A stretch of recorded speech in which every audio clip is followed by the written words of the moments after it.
कहानी की शुरुआत सन 1235 ईस्वी से होती है, जहां 3 महिलाओं को फांसी की सजा दी जाने वाली है।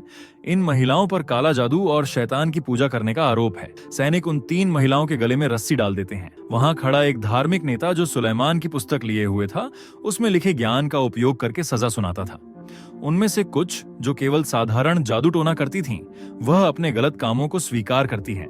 लेकिन इन चुड़ैलों में से एक, जिसकी एक आंख अंधी है, वह पुजारी से कहती है कि उसे नरक में जलाया जाएगा। हालांकि वह डरता नहीं है और उन्हें फांसी पर लटकाने का आदेश देता है। इसके बाद उन तीनों महिलाओं को फांसी दी जाती है और उनके शवों को पानी में डुबो दिया जाता है। इसके बाद वहां मौजूद सभी लोग जाने लगते हैं। तब फादर सिपाहियों से कहता है, हम इन्हें ऐसे नहीं छोड़ सकते। हमें इन शवों को बाहर निकालना होगा ताकि मैं अपनी सालों पुरानी किताब से मंत्र पढ़कर इनकी आत्माओं को शुद्ध कर सकूं। लेकिन सिपाही कहते हैं कि अब यह दोबारा जिंदा नहीं होंगी और वहां से चले जाते हैं। बाद में रात होने पर पुजारी अकेले ही चुड़ैलों को उठाता है और शवों के लिए पवित्र शब्द कहता है। सेकंड शव थोड़ा बहुत रिएक्ट करती है। हालांकि जब वह आखिरी शव को उठाने की कोशिश करता है तो उसमें शक्ति की कमी हो जाती है और वह नदी में गिर जाता है।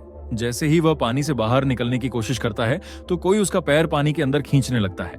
वह ऊपर आकर देखता कि तीसरी महिला जिंदा हो जाती है और अपनी शक्ति का उपयोग करके सुलेमान की पुस्तक को जला देती है और अंततः पुजारी को उसी तरह मार देती है जैसे उन्होंने उनके साथ करने की कोशिश की थी।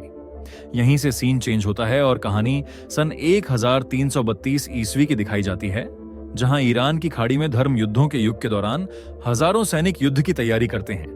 उनमें से एक शूरवीर बामन और उसका साथी फेल्सन है। वे मजाक करते हैं कि कौन ज्यादा दुश्मनों को मारेगा और कुछ मिनट बाद लड़ाई शुरू हो जाती है। दोनों दोस्त अपनी तलवारें चलाने वाले असाधारण सैनिक हैं और उनकी युद्ध शैली अगले वर्षों में कई दुश्मनों की मौत का कारण बनती है। ये दोनों बहुत ही ताकतवर योद्धा थे और कई सालों तक धर्म के नाम पर युद्ध करते रहे।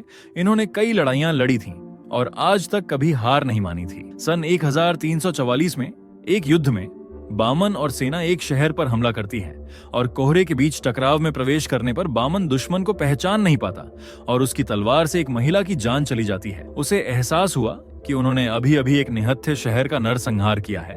तभी आसपास देखता है कि वहां कहीं बच्चों और महिलाओं की जान जा चुकी है। वह अपनी लड़ाई वहीं रोक देता है और कहता है कि मैंने ईश्वर के लिए लड़ने की शपथ ली थी, मासूमों के कत्ल करने की नहीं।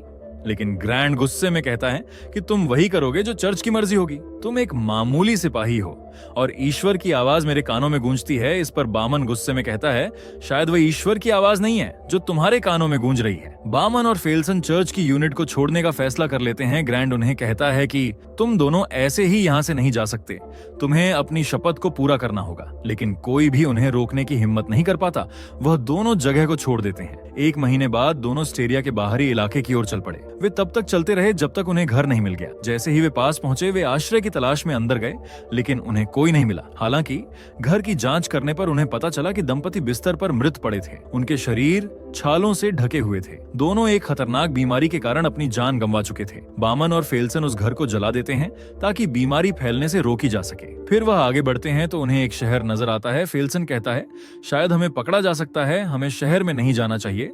लेकिन बामन कहता है, हमें खाने का सामान और अच्छे घोड़ों की जरूरत है ताकि हम और लंबा सफर तय कर सकें। दोनों उस शहर में जाने का फैसला करते हैं। शहर में पहुंचते ही बामन और फेल्सन अजीब हालात देखते हैं।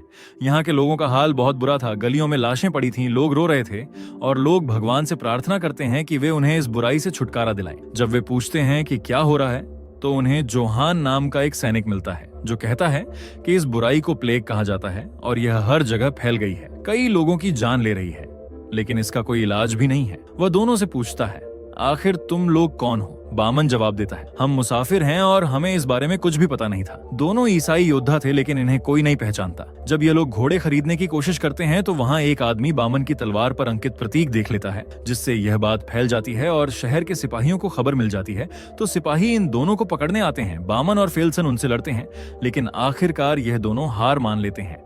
लेकिन इन्हें जेल में डालने की बजाय पुजारी के द्वारा राजा के पास लाया जाता है। किंग भी इस बीमारी का शिकार हो चुका था। किंग दोनों का नाम पूछता है और नाम सुनते ही वह चौंक जाता है और कहता है, तुम्हारी जीत की कहानियां दूर दूर तक मशहूर हैं। इसके बाद किंग बताता है, ये महामारी हमारे लोगों को खत्म कर रही है।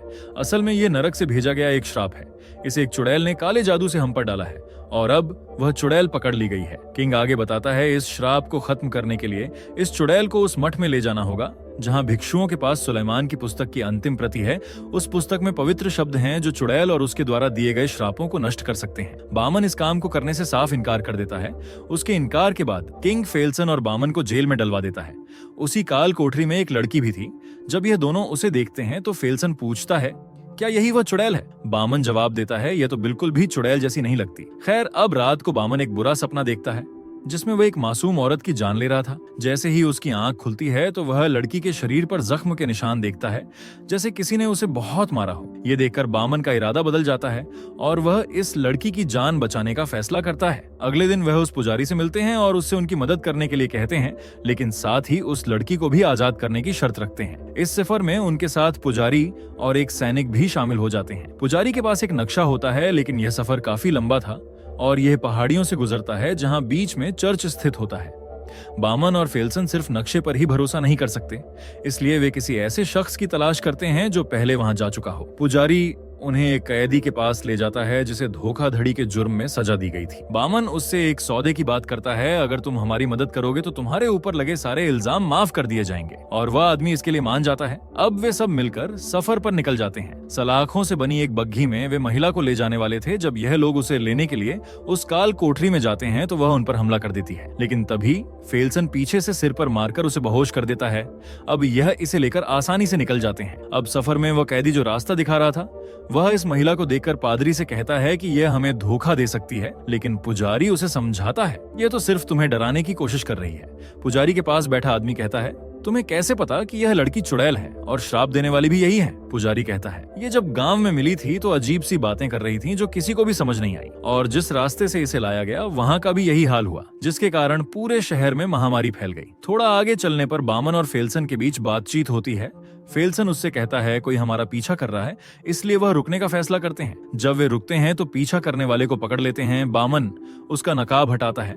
तभी पुजारी कहता है, यह राजा के यहाँ काम करने वाला एक आरोपी है, इसका नाम केसाब है। बामन कहता है, अच्छा यही होगा कि तुम यहाँ से वापस चले जाओ। लेकिन केसाब कहता है, नहीं, मैं तुम लोगों के साथ जाना चाहता हूँ, मैं तुम सबकी मदद करना चाहता हूँ, बदले में आप मुझे आजाद करवा देना। फेल्सन उसका मजाक उड़ाता है, लेकिन फिर कुछ देर बाद एक लड़ाई होती है जिसमें वह फेल्सन को हरा तो नहीं सकता, लेकिन उसका डटकर मुकाबला करता है। इस बात से बामन उससे प्रभावित हो जाता है और उसे अपने साथ इस सफर में शामिल कर लेता है। केसाब बामन और फेल्सन के द्वारा की गई लड़ाइयों की तारीफ करता है। जब बामन महिला को खाना और कंबल देने जाता है तो वो महिला उसे कहती है, तुम बाकी सब की तरह नहीं हो, तुम एक अच्छे इंसान हो। फिर वह पूछती है, चर्च में मेरे साथ क्या होगा? बामन जवाब देता है, इंसाफ होगा। तभी महिला उसे एक कहानी सुनाती है। हमारे गांव में एक लड़की पर काले जादू का इल्जाम था। लोगों ने उसकी जेबों में पत्थर भर दिए और उसे पानी में फेंक दिया। उन्होंने कहा था कि अगर यहाँ लड़की डूबी तो यह एक इंसान है, और अगर नहीं डूबी तो यह चुड़ैल है। वह लड़की नहीं डूबी तो लोगों ने उसे जिंदा जला दिया। बामन उसे भरोसा दिलाता है कि तुम्हारे साथ ऐसा कुछ नहीं होगा। डरी हुई महिला पुजारी की तरफ इशारा करती है। बामन पूछता है, क्या पुजारी ने तुम्हें चोट पहुंचाई? महिला सिर हिलाकर हाँ में जवाब देती है। जब बामन वापस आता है तो पुजारी उसे पूछता है, महिला ने क्या कहा? बामन कहता है, तुम क्यों जानना चाहते हो? पुजारी समझाता है कि उसे अपने मन की बात मत बताना और न ही उसकी बातों पर विश्वास करना। खैर, फिर रात बिताने के लिए वे जंगल में यही रुक जाते हैं। पुजारी सबसे कहता है, हमें पहरा देना होगा। तो अकाय रात में पहरा देता है। वह उस महिला की तरफ देख रहा था। कुछ घंटे बाद जब पुजारी अकाय के पास आता है तो अकाय कहता है, ये लड़की मुझे मेरी बेटी की तरह लग रही है। ये सुनते ही लड़की उदास हो जाती है।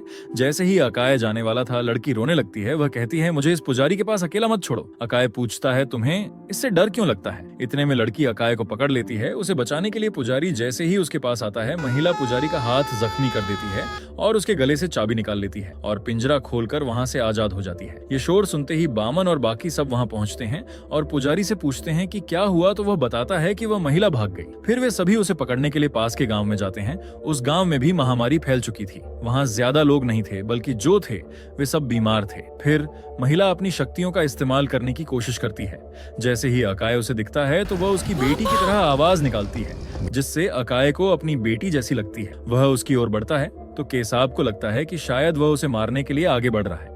वह अपनी तलवार आगे करता है और इस वजह से अकाय की मौत हो जाती है। ये देखकर केसाब बहुत घबरा जाता है और बार बार कहता है, ये मैंने क्या कर दिया। इसी बीच वहां महिला भी मिल जाती है। वह रोते हुए कहती हैं, मुझे वापस मत ले जाओ, मुझे वहां से भागना पड़ा क्योंकि वो मेरे साथ बहुत बुरा करता था। असल में उसका मतलब उसकी मौत से था। ये सब सुनकर सभी दुखी हो जाते हैं। खैर, अगली सुबह महिला को वापस पिंजरे में कैद कर लिया जाता है और वह फिर से चर्च की ओर अपना सफर शुरू करते हैं। मगर जाने से पहले पुजारी बामन से कहता है कि तुम और बाकी सब लोग अपनी मन की बातें चुड़ैल के सामने मत करना, क्योंकि वह इन बातों का इस्तेमाल हमारे खिलाफ कर सकती है। कल रात अकाय अपनी बेटी के बारे में बात कर रहा और चुड़ैल ने वह सुना लिया था और अब देख लो उसका नतीजा। खैर, आगे चलकर वे लोग लकड़ी से बने एक पुराने पुल के सामने रुक जाते हैं। वह आदमी कहता है कि मैं काफी साल पहले यहाँ आया था, तब ये पुल ठीक स्थिति में था, लेकिन अब यह बहुत कमजोर हो चुका है। इसे पार करना खतरे से खाली नहीं होगा, खासकर तब जब उनके पास भारी भरकम बग्घी हो। फिर भी वे पुल पार करने का फैसला करते हैं और बग्घी को रस्सी से बांधकर धीरे धीरे आगे बढ़ाते हैं। इस दौरान पुल टूटने लगता है और केसाब नीचे लटक जाता है, लेकिन महिला उसकी जान बचा लेती है। खैर, किसी तरह वे पुल को पार कर लेते हैं, लेकिन जैसे ही वे दूसरी तरफ पहुंचते हैं, पुल पूरी तरह टूटकर नीचे गिर जाता है। दूसरी तरफ पहुंचने के बाद वे खतरनाक जंगल में दाखिल हो जाते हैं, जहां रास्ता बिल्कुल भी साफ नहीं दिख रहा था, जिसके कारण वे जंगल में ही रात बिताने का फैसला करते हैं। रात में केसाब उस महिला के पास जाता है और पुल पर उसकी जान बचाने के लिए उसे थैंक्स बोलता है, लेकिन इतने में ही वहां बामन आ जाता है। महिला बामन से ऐसी बातें करने लगती है जिससे बामन को उस पर शक होने लगता है। खैर, रात में बामन की नींद खुल जाती है क्योंकि उसे एक बुरा सपना आया था। जागने पर वह देखता है कि एक आदमी हथियार लेकर बग्घी के पास खड़ा है। बामन उसे देखकर चौंक जाता है। वह आदमी कहता है, इसकी वजह से हम सब मारे जाएंगे, इसे मार डालो, इससे छुटकारा पाओ। तभी फेल्सन वहां आता है और उस आदमी के हाथ से हथियार छीन लेता है। उसी समय महिला उनकी बातें सुन रही थी और अचानक वह भेड़िए जैसी आवाजें निकालने लगती है। इससे पहले कि कोई कुछ समझ पाता, भेड़िए उन पर हमला कर देते हैं। पहले तो वह सब मिलकर भेड़ियों का सामना करते हैं और उन्हें मार देते हैं, लेकिन उन्हें एहसास होता है कि काफी सारे भेड़िए उनकी तरफ बढ़ रहे हैं, तो वह सभी वहां से भागने का फैसला करते हैं। लेकिन भागते समय उनका एक साथी शिकार बन जाता है। इस बात से बामन बहुत दुखी होता है। खैर, अगली सुबह बामन महिला को मारने का फैसला करता है, लेकिन पुजारी बीच में आ जाता है और बामन उसे दूर धकेल देता है।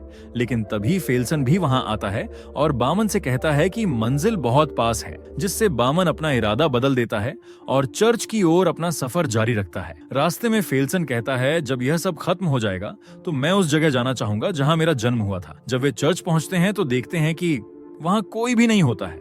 पुजारी कहता है कि यह टाइम प्रार्थना करने का है, लेकिन जब वह अंदर जाकर देखते तो सभी सन्यासी महामारी के कारण मर चुके हैं। उनमें से एक में थोड़ी जान बची होती है। वह सुलेमान की किताब की ओर इशारा करता है और मर जाता है। खैर, अब पुजारी किताब उठाता है और उस महिला पर कुछ मंत्र पढ़ने की कोशिश करता है, लेकिन तभी उस महिला का असली सच सामने आता है। वह सबका अतीत बताने लगती है। बामन को एहसास होता है कि वह अपने पापों को छुपाने के लिए एक मासूम महिला की जान बचाने की कोशिश कर रहा है, ताकि वह नर्क में ना जाए। महिला कहती है, धर्म के नाम पर हुई लड़ाइयों में महामारी से ज्यादा लोग मारे गए हैं। तभी पुजारी को समझ आता है कि यह महिला जादूगरनी नहीं है, बल्कि इसके शरीर पर चुड़ैल का कब्जा है। पुजारी उस पर भूत भगाने का अनुष्ठान करने लगता है। तभी चुड़ैल धीरे धीरे अपने असली रूप में आने लगती है। वह पिंजरे की सभी सलाखों को जलाकर वहां से उड़ जाती है और चर्च के अंदर चली जाती है। यहाँ सभी को समझ आता है कि असल में यह चुड़ैल चाहती थी कि हम इसे चर्च लेकर आएं।